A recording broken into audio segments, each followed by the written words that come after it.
Hey everybody. कैसे हो आप सब? उम्मीद है आपकी लाइफ अच्छी चल रही होगी। हम पहुंच चुके हैं फिल्म एम्पर के एपिसोड नंबर 544 पे। एंड अब शायद 2 महीने की स्टोरी रह गई होगी। हमारी अब तक की जर्नी में आपका एक्सपीरियंस कैसा लगा है, डेफिनेटली उसके बारे में कमेंट्स में बताएं। और हमें आगे किस दिशा में बढ़ना चाहिए, आई गेस उसके बारे में भी अब सीरियस डिस्कशन शुरू हो जाना चाहिए। बताओ कमेंट सेक्शन में कि आप नेक्स्ट सीरीज के लिए क्या चाहते हो। जहाँ तक बात रही पिछले एपिसोड की, तो उसमें हमें मालूम पड़ता है डीमन ऑफ डार्कनेस का प्लान। उसने बेसिकली इन इमोर्टल वर्ल्ड के एक्सपर्ट्स को कैप्चर किया था। वो डिवावर करता है इनकी ओरिजिन को 10th रैंक आर्टिफैक्ट की हेल्प से, जो कि एक्चुअली में इमोर्टल वर्ल्ड से चुराया हुआ था। वो ये भी खुलासा करता है कि हेवली एम्पर एक्चुअली में एक नंबर का धोखेबाज है। जब पहले ग्रेट वर्ल्ड वॉर में ग्रेट थाउजेंड वर्ल्ड के हीरोज ने इविल रेस को हरा दिया था, उन्हें वापस आने से रोकने वाला यही था। इसने स्पेस क्रैक को बंद करके उन हीरोज को मरने पे मजबूर कर दिया। फिर उनकी ओरिजिन को सॉल्व करके ये पहुंच चुका है आज इस लेवल पे। आगे डीमन ऑफ डार्कनेस अपनी डार्क डीमन रियल्म को एक्टिवेट करता है, जिसमें कई उतार चढ़ाव देखे थे। लेकिन सिचुएशन जैसी मालूम पड़ रही है, लगता है इस खेल का असली शिकारी तो डार्क डीमन भी नहीं है। चलो हम इस पार्ट में देखते हैं पूरे मामले को। ये वो पल था जब सीरियसली इंजर्ड हेवली एम्पर ने अपनी नजरों को जस्ट रिलैक्स किया था। तभी पास के फिगर में से क्रैक की आवाज गूंजती है। उसमें से निकलता है एक फेरोशियस फिगर। इसके वो खूनी लाल पंजे और टेरिफाइंग किलिंग इंटेंट, इनका निशाना हेवली एम्पर बना था। ये पूरा सीन बस पलक झपकते हो गया होता है। ना ही जिया ना ही हेवली एम्पर किसी के पास भी रिएक्ट करने का समय नहीं होता। ये बस कह पाते नॉट गुड। तभी हेवली एम्पर के सीने से स्प्लैट की आवाज के साथ खून का फुब्बारा बहता है। वो खूनी पंजा सीधे उसकी बॉडी में घुस जाता है। फिर उस पर्पल गोल्ड गॉड को हेवली एम्पर के सीने में घुसा दिया गया था, जहाँ पे उसकी ओरिजिन मौजूद थी। खून बहता है भयानक तरीके से और उसका सोर्स शैटर होने लगता है। हेवली एम्पर की आंखें वॉलेंटली श्रिंक हो जाती हैं। शरीर कमजोरी साथ गिरता है नीचे के लेजी स्क्वायर के ऊपर। फाइनली इस हेवली थंडरबर्ड के आसमान में एक हंसी की आवाज गूंजी थी, वाइल्ड और वॉलेंट लाफ्टर। वो आवाज कहती हा हा हा हेवली एम्परर, अंत में जाके आखिरकार इस बैटल को मैं ही जीता। जब यनेन और बाकी के लोग उस दिशा की तरफ देखते हैं, इनके एक्सप्रेशंस ग्रेव हो जाते हैं। ये खुद से बोलते हैं कि सच में डीमन ऑफ डार्कनेस है। उस फिगर के होते हैं गहरे लाल लंबे बाल और शरीर को ढका होता है उन घावों ने, जो कि बिजलियों से बने हुए थे। इसका ऑरा कियोटिक और अनस्टेबल, और ये देखने में बहुत डरावना लगता है। इसे देख के जियान के एक्सप्रेशन कॉम्प्लिकेटेड हो जाते हैं। वो एक ही नजर में डार्क डीमन के वी की हालत को समझ लेता है और उसके दिल में राइज होती खतरे की भावना। जियान कहता है ट्रिबुलेशन में फेल हो गया और अब ना ही इंसान रहा है ना कोई घोस्ट। हालांकि इसकी पावर अनस्टेबल है, लेकिन तब भी कम से कम 6 रिनकार्नेशन रैंक तक तो पहुंच चुका है। वो अपनी टोली को चेतावनी देता है कि ध्यान से,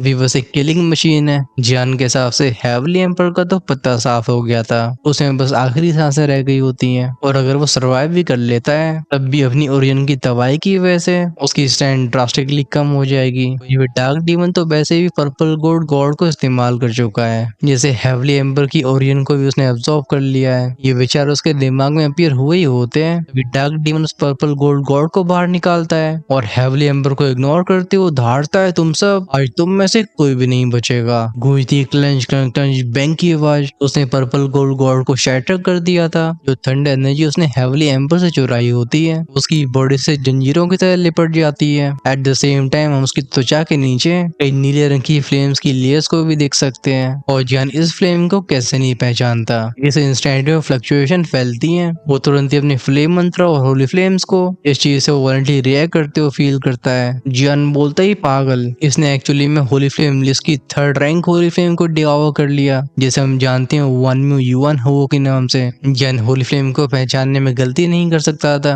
अभी दिल तो याओलिंग का भी कांप गया होता है। ऐसे टेरिफाइंग स्टैंस को उसने पहली बार देखा था। वो कहती है इसके शरीर में कई अलग तरीके की पावर्स हैं। Holi flame extra terrestrial evil force और इमोर्टल वर्ल्ड की हेवन और अर्थ की एनर्जी। ये आखिर कैसा मॉन्स्टर बन चुका है। जियान जानता था कि अब वो हेजिटेट नहीं कर सकता। वो अपने कदमों को बढ़ा के बोलते हेवली एम्पर को अभी खुद को प्रोटेक्ट करने में ज्यादा परेशानी नहीं होनी चाहिए, लेकिन हमें उसे रोकना होगा। इमोर्टल वर्ल्ड की किस्मत अब हम चारों से जुड़ी हुई है। गूंजती है पफ पफ शाबू शाबू की आवाजें। विस्फोट होती है उसकी ग्लास कलर्ड होली फ्लेम, और वो 5 अलग अलग रंगों के होली पैटर्न्स उसकी हथेली पे कंडेंस हो गए थे। बेसिकली यहाँ पे जियान ने डायरेक्टली होली पैटर्न को एक्टिवेट कर दिया था। जब डार्क डीमन इन सिमिलर ऑरे को फील करता है, उसकी ब्लड कलर आंखें जियान की तरफ मुड़ती हैं। एक उंगली के इशारे पे स्पेस में बनता है बहुत लंबा क्रैक, जो अपने साथ एक ओवरवेलमिंग प्रेशर को कैरी कर रहा था। इसके संपर्क में आती जियान की बॉडी ट्रेम्बल हो जाती है। और शरीर में भरता है डेथ का ऑरा। एक से एक स्लेवर रिइंकार्नेशन के अगेंस्ट, यानी एक बड़ी चींटी के अलावा और कुछ नहीं था।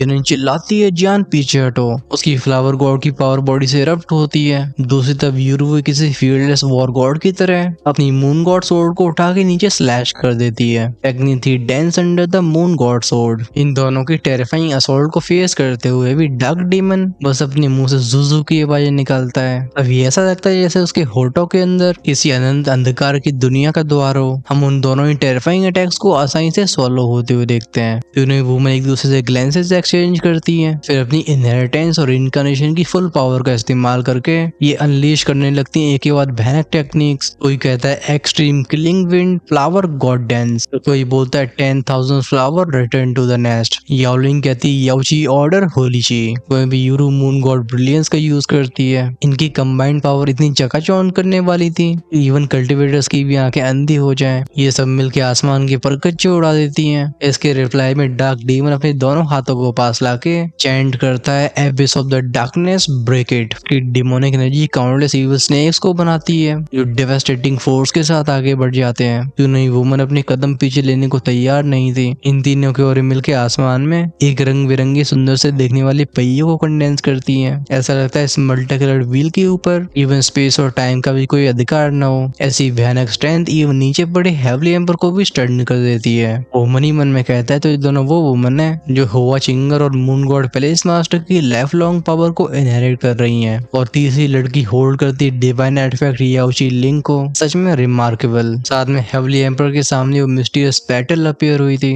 मतलब वही एक पत्ती वाला फूल। इसकी ऊर्जा ऑलमोस्ट खत्म हो चुकी होती है, जैसे हमेशा हमेशा के लिए मिट जाने को तैयार हो। खैर आसमान की बूम बूम क्रैक क्रैक शावो शावो की आवाजें ये हर एक सेकंड के साथ और भी वॉलेंट होती जाती हैं। इस मोमेंट में ऐसा लगता है पूरी दुनिया ने अपने रंग खो दिए हों। फिर एक कानों को बहरा कर देने वाला बैंग का साउंड गूंजा था जिसने पूरे हेवली थंडर वर्ल्ड को तोड़ दिया होता है। ऐसा लगता है आसमान में लाखों शीशों के टुकड़े बिखरे हों। इस दुनिया के झीलें जिनमें थंडर की पावर पानी बन के रहा करती थी, वो लेक वाटर आसमान में जगह जगह पे फ्लोट कर रहा था। फाइनली डार्क डीमन का वो डीमन अविस अटैक ट्रैम्बल होता है, फिर ढह जाता है। ये तीनों वुमन की कंबाइंड असॉल्ट का सामना नहीं कर पाता। इसमें से इविल डिमोनिक एनर्जी के धागे फैलने लगते हैं जो टेरिफाइंग स्पीड के साथ अपने रास्ते में आने वाली हर एक चीज को तबाह करते चले आ रहे थे। जब वो अविस डिसइंटीग्रेट होता है, डार्क डीमन फिर से सबके सामने प्रकट हुआ था। तीनों वुमन के अटैक्स की बची रहेगी एनर्जी उसकी तरफ बढ़ती है। इसी समय वो धाड़ के बोलता है power of thunder, power of spirit butterfly. उसके आसपास ऊर्जा से बनी दसियों ढालें बनने लगती हैं। गूंजती हैं बैंग बैंग बैंग की आवाजें। उन अटैक्स के सामने शील्ड्स एक के बाद एक टूटती हैं, लेकिन चाहे कितनी भी कोलैप्स हो रही हो, ऐसा लगता है इनके अंदर की डिफेंसिव पावर कभी खत्म ही नहीं होने वाली। वैसे वो मल्टी कलर्ड व्हील डीमन अविस को डिस्ट्रॉय करने के बाद कमजोर हो चुका था और अविस के भी रंग उड़ने लगते हैं। लेकिन तभी डार्क डीमन ने अपनी हथेली को आगे बढ़ाया था। एक क्रैकी साउंड गूंजती है। वो इस व्हील को अपने हाथ से कैच कर लेता है। फिर जैसे ही उसकी उंगलियां क्लेंच होती हैं, वर्ड में एक बहुत प्यारी सी हम की आवाज गूंजती है। फिर इस पहिए के सबके सामने टुकड़े टुकड़े हो जाते हैं। तीनों ही वुमन की कंबाइंड स्ट्राइक ऐसे टूटी थी क्योंकि इस अटैक को बनाने में काफी ज्यादा पावर का यूज हुआ था। अभी तीनों का एक्सप्रेशन पेल हो चुके थे, शरीर को ढकती कमजोरी। अब लगता है हालात सच में बहुत खराब हो चुके हैं। वेल एक्चुअली में यूरू ने अपनी इनहेरिटेंस की स्ट्रेंथ को इस्तेमाल करके टेम्परेरी फिफ्थ रिइंकार्नेशन स्ट्रेंथ को हासिल कर लिया था और याओलिंग के हाथ में होता है याओची का डिवाइन वेपन। लेकिन लगता है ये सब मिलके भी काफी नहीं है। सराउंडिंग पावर को हाथ के इशारे से बिखराते हुए वो डार्क डीमन कदम बढ़ा के बोलता है क्योंकि तुम और स्ट्रगल नहीं कर सकते तो फिर जाओ। अब उसका हर एक स्टेप इनके करीब आ रहा था और आ रही थी करीब मौत। इसी मोमेंट में यूरू के चेहरे पे अचानक से एक स्माइल अपीयर होती है। वो कहती है तब भी मेरे दिल में कोई रिग्रेट्स नहीं है। ये इमोर्टल रेम मेरी प्रोटेक्शन का वर्दी था। ये कहते उसके शरीर में एक एंशिएंट पावर जलना शुरू हो जाती है। फेस बस बस वेंगोंग की वजह कांपता है। राइज होता है वो एंशिएंट ल्यूमिनस मून व्हील, जैसे कोई एंशिएंट रेलिक अवेकन हो रहा हो। हालात को समझ के येनेन और याओलिंग एक दूसरे को देखते हैं। ये भी फाइनल एक्शन लेने के लिए तैयार थे, लेकिन तभी दूर पहाड़ों से गूंजती दिल को हिला देने वाली थ्रम थ्रम थ्रम थ्रम की आवाजें। आसमान में उठाता एक डार्क ग्रीन सोल माउंटेन। ये चीज भले इल्यूजरी हो, लेकिन इसके अंदर से बाहर आने वाला प्रेशर सफोकेटिंग था। जो उस गहरी हरे रंग की चमक को येनेन की ब्यूटीफुल आंखें ध्यान से देखती हैं। उसकी नजरें टिक जाती है नीचे जियान के ऊपर। तुरंत ही चेहरा पैनिक से भर गया था। वो कांप के बोलती है जियान रुक जाओ, क्या तुम जानते हो कि तुम क्या करने जा रहे हो? उसका दिल बैठ गया था, लेकिन जियान अब उस पर ध्यान नहीं देता। उसे रिला के बोलता है एग्जैक्टली मैं जानता हूँ कि अब मुझे करना क्या है। इस मोमेंट में उसके एक हाथ के ऊपर एक पेचीदा सा दिखने वाला डेविल क्यूब फ्लोट कर रहा था। ये धीरे धीरे घूमता है और साथ में इसकी पावर क्रश करके फ्यूज हो जाती है उसकी खुद की अनस्टेबल स्ट्रेंथ से। जियान का ऑरा राइज हुआ था। हालांकि अब तक डार्क डीमन का निशाना ये तीनों वुमन थी, बट जिस मोमेंट में वो उस अजीब सी इविल डिमोनिक एनर्जी को फील करता है उसकी आंखों में लालच का सैलाब आ गया था। उसने ऐसी पावर ग्रेट थाउजेंड वर्ल्ड में कभी नहीं देखी। ये उसे खून का प्यासा बनाती है। यूरू अपने शरीर की रिलीज होने वाली पावर को बीच में रोक के अपनी होठों को बाइट करके बोलती है, जियान अगर तुम ऐसा ही करते रहे तो तुम मारे जाओगे। आखिर तो बहुत तेजी से यनिन की भी लाल हो चुकी थी। वो चिल्लाती है, जियान तुम मर नहीं सकते, तुमने मुझसे किए गए प्रॉमिस को भी फुलफिल नहीं किया है। यनिन की मास्टर ऑलरेडी खुद को सेक्रीफाइस कर चुकी है और अब ये लड़का जैसे वो प्यार करती है वो भी सब कुछ रिस्क कर रहा है। फाइनली जियान तीनों के ऊपर से अपनी आंखें फेर लेता है। वो अपने दोनों हाथों को खोल के बोलता है, डेविल्स रियम। इस पूरे स्मॉल वर्ल्ड में बुज़ की साउंड गूंजी थी। वो dark green demonic energy expand होने लगती है। ये तीनों ही वुमन और हेवली एम्पर को खुद से और डीमन ऑफ डार्कनेस से आइसोलेट कर देती है। इस डोमेन के अंदर बस दोनों रह गए थे। जहाँ डार्क डीमन की बॉडी से वो कलरफुल एनर्जीज ओवरफ्लो हो रही थी जो फैलाती है ओवरवेलमिंग प्रेशर को। वहीं पे जियान का ऑरा कुछ अलग था। ये इविल होने के बाद भी इविल नहीं था। जैसे इविल का काल हो। वो आसमान की तरफ मुंह करके धड़ाड़ के बोलता है, डेविल पावर। उसकी आंखों में कोई डर नहीं, बस पागलपन था, क्योंकि उसके लिए अपोनेंट जितना ज्यादा पावरफुल होगा उसके डेविल ब्लड में जागेगा उतना ही खतरनाक पोटेंशियल। इस डेविल पावर को मास्टर करने के बाद जियान ने बहुत सारे खतरों का सामना किया, लेकिन इसका असली मतलब क्या है वो अब समझ पाया है। ये चीज स्ट्रॉन्ग के सामने और भी स्ट्रॉन्ग होती है और कभी अपने घुटने नहीं टेकती। और अगर जियाना सरवाइव कर लेता है तो उसके अंदर की डेविलिश पावर उसकी बॉडी से पूरी तरीके से फ्यूज हो जाएगी और तब गायब हो जाएगी वो बैकलैश भी। जियान को तब डेविल क्यूब की कोई भी आवश्यकता नहीं होगी। वो डेविल ऑफ डार्कनेस अपनी जबड़े को खोलता है। निकलती है 5 रंगों की रोशनी। इसमें व्हाइट एक्सट्रीम कोल्ड थी, shine holy flame, silver thunder, yellow earthly aura. फिर आखिरी होती है ब्लैक मॉन्स्टर्स इविल एनर्जी। एक दूसरे मर्ज जो कैसे प्रिजन को बनाती है, जो अपने अंदर सब कुछ कैद कर सकता है। यू जो वायलेंटली बज करती है जैसे वर्ड को ही मिटा के रखना चाहती हो। और उसके रिप्लाई में जियान का सिंपल पंच उठा था। वो कहता है, चींटियों को डराने वाली आते हैं, कहने तो मेरे ऊपर भी इस्तेमाल करना चाहता है। फाइनली वो एफर्टलेस पंच आगे बढ़ता है। एक सिंपल क्रैक ऑफ की आवाज के साथ मोस्ट 5 कलर प्रिजन को तुरंत ही शैटर होते हुए देखते हैं। लेकिन बिखरने वाली ऊर्जा भी इतनी भयानक थी कि इसके संपर्क में आके वो हेवली थंडरबर्ड भी थरथराने लगता है जैसे कभी भी टूटने वाला हो। डार्क डीमन फिर से रोर करता है, face of good and evil. उसके सर के ऊपर सिंस्टर ब्लड रेड एनर्जी से बने हुए इंसानी शेप के मास्क दिखाई देते हैं जो शूट हो जाते हैं जियान की तरफ। इसमें से निकलती हजारों सोल बॉडीज की चीखने की आवाजें जैसे वो इन मुखौटों के अंदर से किसी भी तरीके से बाहर आने की कोशिश कर रही हूँ। जियान के वो काले हरे हो चुके बाल किसी डिवावरिंग बीस्ट की तरह फ्लटर होते हैं। ये स्पेस को चिर के टकराए जाते हैं उस बड़ी मास्क से। गूंजती मफल्ड बूम की आवाजें। इन टकरावटों ने आसमान को ठंडा कर दिया था और दुनिया डिम हो जाती है। लेकिन नीचे खड़ी तीनों वुमन अभी स्टैंड थी। ये समझ नहीं पाती कि वली जियान ने फोर्सफुली अपनी स्टैंड को रिइंकार्नेशन 5th लेवल तक पहुंचा दिया हो, तभी उससे इस रिइंकार्नेशन पावर हाउस का कैसे सामना कर सकता है। वो बराबर ही पलट पा रहा है। और वो जियान कैसे क्रेज स्टेट को देख के यनन का दिल तो बिल्कुल बैठा जा रहा था। वो कहती है उसकी बॉडी ये उस डेविल पावर के द्वारा टॉर्चर हो रही है, नहीं मैं उसे कंटिन्यू नहीं करने दे सकती। वो अच्छे से जानती थी कि हर एक ताकत की कीमत होती है और जियान जैसे ही पावर का अभी इस्तेमाल कर रहा है यनन को बहुत डर लगने लगता है। लेकिन इससे पहले वो आगे बढ़ पाते यूरोस के हाथ को पकड़ के बोलती है, रुको, अगर तुम इंटरवीन करती हो तो क्या तुम जीत पाओगी। यनन रिप्लाई करती है, तो क्या हुआ, चाहे भले हम सबकी यहाँ पे जान चली जाए, लेकिन मैं तब भी उसे एक मॉन्स्टर बनते हुए देख नहीं सकती हूँ। यनन की आंखों में गहराई से देख के यूरो बहुत हल्की आवाज में बोलती है, मैं तुमसे एनवी फील करती हूँ, एटलीस्ट वो तुम्हें अपने दिल में जगह दे रहा है। इसके बाद एक साइलेंस फैल गया था, लेकिन शब्दों का मतलब काफी गहरा होता है। हाउएवर ये भी यनन की चिंता को कम नहीं कर पाते। हम उसे अपनी दांती मीचते हुए देखते हैं। फिर जब उसकी हथेली खुलती है दिखाई देता है वहाँ पे एक डिमोनिक फ्लेम फ्लावर। ये चीज एक इशारे पे चली जाती है डेविल्स रेम के ऊपर। ये न शील्ड करती है, वहीं पे वो अपने दोनों हाथों को फोल्ड करके बोलती है, जियान तुम्हें जीतना होगा। इस मोमेंट में वो कोल्ड फ्लावर गॉडेस नेटर नहीं होती, बल्कि वो थी एक सिंपल वुमन जो नहीं चाहती कि उसका लवर खुद को सेक्रीफाइस कर दे। हमारा फोकस आसमान की तरफ जाता है जहाँ पे वॉर शुरू ही हुआ था। दोनों फिगर्स एक के बाद एक डेवास्टेटिंग अटैक्स को लॉन्च कर रहे थे। वो वुजिंग शव की वजह से फैलने वाली वर्ल्ड डिस्ट्रॉइंग फ्लक्चुएशंस पूरे ठंड हेवली वर्ल्ड को ऐसे हिलाती हैं जैसे कोई नौका समुद्र की बड़ी बड़ी लहरों में फंस गई हो। उनके बीच में एक फियर्स बैटल होती है और दोनों में कोई पीछे हटने को तैयार नहीं था। इनके पास अपने अपने डिसएडवांटेजेस और एडवांटेजेस होते हैं। इंटरेस्टिंगली किसी को भी चोट नहीं लगी थी, बट तब भी मानना पड़ेगा कि रॉ स्ट्रेंथ में काफी बड़ा गैप है। यह जियान के एक्शंस बिल्कुल पागलपन से भरे होते हैं। उसकी death defying devilish power dark demon के घमंड को तोड़ कर रख देती है। जियान का ऑरा वास्ट था, लेकिन उसके अंदर की क्योटिक फ्लक्चुएशंस ये उसे अस्थिर बनाती हैं। धीरे धीरे डार्क डीमन भी समझता जाता है कि अगर उसे जियान को खत्म करना है तो यूज करना होगा अल्टीमेट किलर मूव को। चेहरे पे तो उसके भी पागलपन से भरी स्माइल थी, वहीं पे एक्सप्रेशन ट्विस्टेड होते हैं। अपने होठों को जीभ से चाटते हुए जियान को लालच से भरी निगाहों से घूर रहा था। वो सोचता है कि आखिर इसके अंदर की वो अजीब सी पावर कैसी है। मैं अपने अंदर की क्योटिक फोर्सेस को सप्रेस नहीं कर पा रहा हूँ। और वो सेवंथ इनकारनेशन डीवन ट्रिबुलेशन कुछ ज्यादा ही वॉलेंट थी। अगर मैंने सफलता पूर्वक उसका सामना कर लिया होता तो ऐसे मिजरेबल स्टेट में मैं कैसे होता।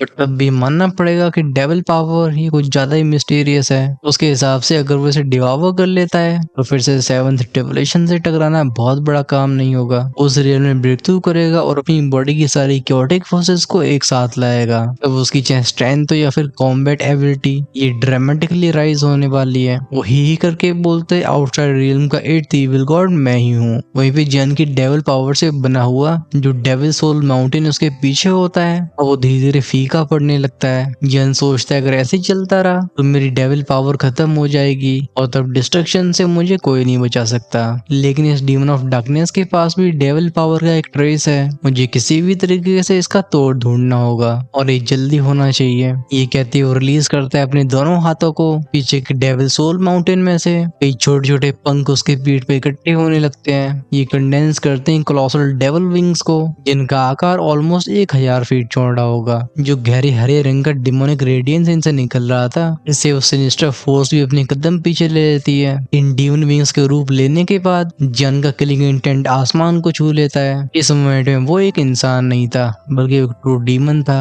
अभी जो ऊपर बैटलफील्ड की तरफ देखेगा उसे 2 एटर्नल डीमन लॉर्ड्स एक दूसरे को फेस करते हुए दिखाई देंगे। इनका मर्डरस इंटेंट ये सोल को भी जमा सकता है। तभी अचानक से डार्क डीमन की बॉडी में से ड्रम के साउंड से रप्ट होती क्योटिक वेव उसके सर के ऊपर एक चकाचौंध करने वाला हालो बनता है। लेकिन इसके अंदर एक नहीं बल्कि कई अलग अलग फोर्सेस एग्जिस्ट करती हैं, जैसे इविल, स्कॉचिंग हॉट, आइसी कोल्ड और होली। ये एक दूसरे में मिलकर फैलने लगती हैं। इनमें से फटती टेरिफाइंग डिवावरिंग फोर्स इस हेवली थंडर वर्ल्ड में जो बची हुई थंडर पावर रह गई थी बिना एक भी ट्रेस को छोड़े हुए पूरी तरीके से निगल ली जाती है। और ये देखे जियान की आंखें डार्क हो जाती हैं। वो खुद से बोलता है तो ये इसकी ओरिजिन है, डिवावरिंग इविल पावर, बिल्कुल मेरी डेविल पावर जैसी। लेकिन जियान जानता था कि ट्रू डेविल ओरिजिन वो है अपने हरे रंग के 2 दांत दिखाते हुए, मतलब जिन्हें फैंग्स कहा जाता है ना। जियान फॉर्म करता है हैंड सीज को। टेक्निक थी devil wings, devil phantom come. गूंजती वेंगम बुज बुज की आवाजें। पीछे का डेविल सोल माउंटेन बैनक डेविल पावर की सप्लाई को करता है। ये ट्रांसफॉर्म हो जाती है कोलोसल डिमोनिक फैंटम में, जो कि आसमान को देख के तेज दहाड़ लगाता है। इसके शरीर के अंदर बह रहा होता है डार्क ग्रीन डिमोनिक ब्लड, जो नीचे की झीलों को भी वॉलेंटली डिस्टॉर्ट करने लगा था। सामने होने वाली तेज चमकीली डेविलिश पावर ये झरने की तरह नीचे गिरती है।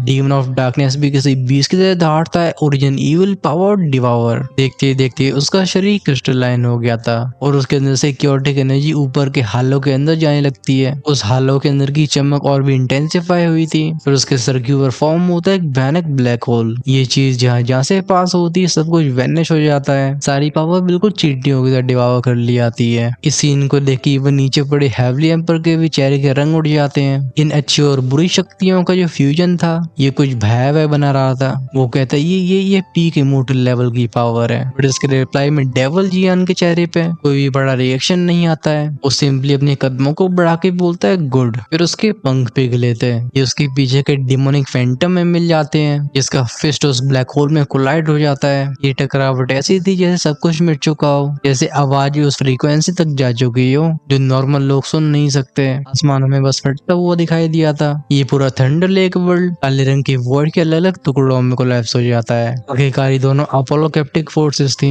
और इनकी बैकलैश भी कैटास्ट्रोफिक होगी। वो टकरावट इतनी खतरनाक होती है कि इनकी वेव से इवन जियान और डार्क डीमन भी बच नहीं पाते। लेकिन हम डेविल जियान की आंखों में एक असहायता को देख सकते हैं। वो मनी मन में कहता है लगता है वही रास्ता बचा है। लेकिन इससे पहले वो रिएक्ट कर पाता, अचानक से उस ब्लैक होल ने उसे अंदर खींच लिया था। पीछे बस एक डल पफ की आवाज रह जाती जाती है। जियान पूरी तरीके से सोलो कर लिया गया था। वहीं पे उस हालों के बीच के ब्लैक होल में से जियान की डार्क ग्रीन डेविलिश पावर किसी बहती हुई नदी की तरह नीचे गिरती है और जियान का ऑरा रैपिडली कमजोर हो रहा था। लेकिन इसके जस्ट अपोजिट डार्क डीमन का ऑरा राइज होता है। वो इनिशियल 6 लेवल रीइंकार्नेशन से पहुंच जाता है इसकी पीक पे, फिर ऑलमोस्ट टू 6 रीइंकार्नेशन परफेक्शन। नीचे से इस मंजर को देखने वाली चारों फिगर्स वहीं पे जम जाते हैं। इन सब के दिमाग जन आ गए थे। क्या जियान सच में हार गया? थंडर लेक में फैलता एक साइलेंस, कोई भी सांस नहीं लेता, कोई भी हिलता नहीं है। बट फिर वॉइड में अचानक से एक नई रोशनी चमकने लगती है। इसमें से बूम बूम बूम बूम की आवाजों के साथ वो शांत लेकिन डरावनी फ्लक्चुएशंस निकलती हैं। ये बिल्कुल से सुंदर से फूल की तरह थी,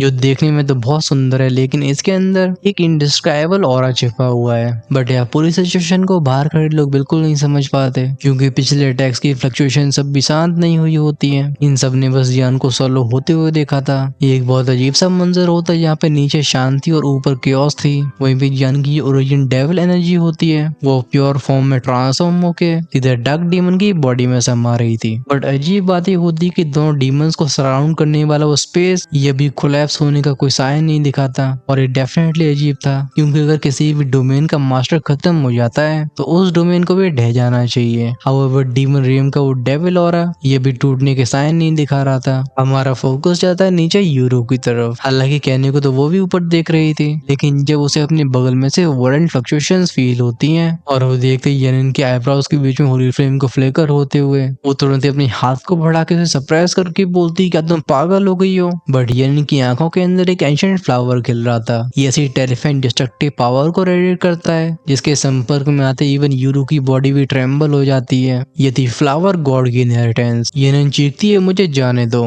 मैं इस डीमन को अपने साथ लेके जियान के साथ हेल में जाऊंगी। अच्छी बात है कि यूरो से समझाती है कि तुम डीमन रियन को देख नहीं पा रही हो, ये अभी कोलैप्स नहीं हुआ है, और इसका मतलब है वो अभी जिंदा है। ये सुन के फाइनली येनिन की थोड़ी सोच समझने की क्षमता लौटती है। उसकी आंखों का जो दुख था उसे शौक ने ढक लिया था, क्योंकि हाँ वो डेविल रियन अभी वैसा ही था। वहीं पे भले वो डेविल पावर डार्क डीमन की बॉडी में अब्सॉर्ब हो रही हो, लेकिन ऐसा लगता है वो ग्रीन पावर अब भी जिंदा है। येनिन एक गहरी सांस लेके बोलती हमारे पास बस एक मौका होगा, अगर हम इसमें फेल हुए तो इस इमोर्टल वर्ल्ड को कोई बचाने नहीं आ रहा है। ये कहती है उसके सफेद पर्चों के हाथ ऊपर उठते हैं और रिजॉल्व आंखों में वापस लौट आता है। गूंजती तीनों वुमन की डिवाइन आवाजें जैसे खुद 3 गॉडेसेस बोल रही हो। एक आवाज कहती है mark of moon god sword, और दूसरी बोलती है याओची ऑर्डर, और तीसरा था फ्लावर गॉड पाथ। हाँ सच था कि इनकी कंबाइंड पावर कमजोर हो चुकी है, लेकिन तभी उन मोमबत्तियों की तरह जलती है। इसे रात के ऐसे अनंत अंधकार में आगे बढ़ा जा सकता है, और इनका निशाना था वो ब्लैक होल। हम अपने ध्यान को ले जाते हैं डार्क डीमन के चेहरे की तरफ, जो मैडनेस और खुशी की वजह से एकदम ट्विस्ट हो चुका था।